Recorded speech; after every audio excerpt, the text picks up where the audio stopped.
Hey yo! Aujourd'hui, c'est le jour 13 du Witchtober 2022 et on part sur un tout petit format au stylo bille.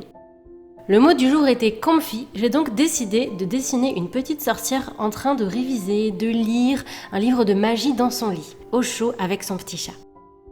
J'ai essayé de lui faire une coiffure que je n'avais pas encore faite jusqu'ici. À chaque fois, j'essaie de faire des coiffures différentes, que ça ne se répète pas trop et que tous les personnages ne se ressemblent pas. Qu'ils aient chacune dans ce cas, puisque ce sont des sorcières, leurs caractéristiques propres et leur identité visuelle. C'était sympa de dessiner cette fois-ci dans un cadre, c'est un peu une scène, comme une scène de vie en fait, et ça change un petit peu d'essayer de créer une atmosphère comme ça. J'aimerais vous parler un petit peu du fonctionnement de la magie du personnage du jour, puisque je lui ai placé une lune sur le front, et toute sa magie en fait est concentrée dans celle-ci.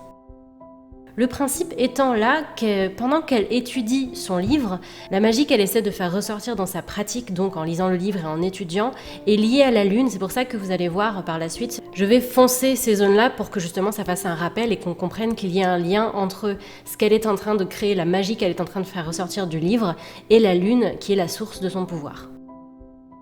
Il y a quelques variations de luminosité aujourd'hui dans la vidéo parce que le soleil jouait avec les nuages, j'espère que ça ne vous dérangera pas trop, mais ça arrive de temps en temps puisque je tourne en lumière naturelle, alors voilà, vous savez que ça peut arriver dans les vidéos, vous l'avez peut-être même déjà vu dans les vidéos précédentes ce mois-ci.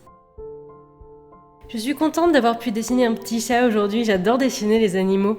On a fait pas mal d'études de ceci d'ailleurs en stream, quand on faisait l'illustration, même en traditionnel on avait fait pas mal d'animaux. J'aime beaucoup dessiner bon là, c'est pas forcément le cas parce que c'est de l'encre, mais la complexité des teintes de leurs poils et la texture aussi. Souvent, je le faisais à la gouache quand on faisait ça en stream. C'était super sympa.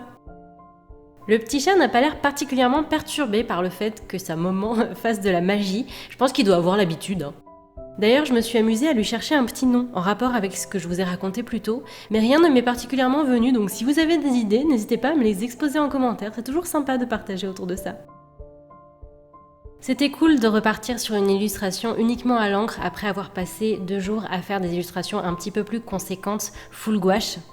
J'aime bien le fait que je puisse alterner avec ce challenge et que finalement ce ne soit pas le Inktober mais le Witchtober, donc je ne suis pas obligée de rester sur le même médium et c'est pour ça que ce challenge a quelque chose quand même de différent de ce qu'on a l'habitude de faire. Oh, on est déjà au bout, du coup je vous dis à demain et je vous fais des bisous.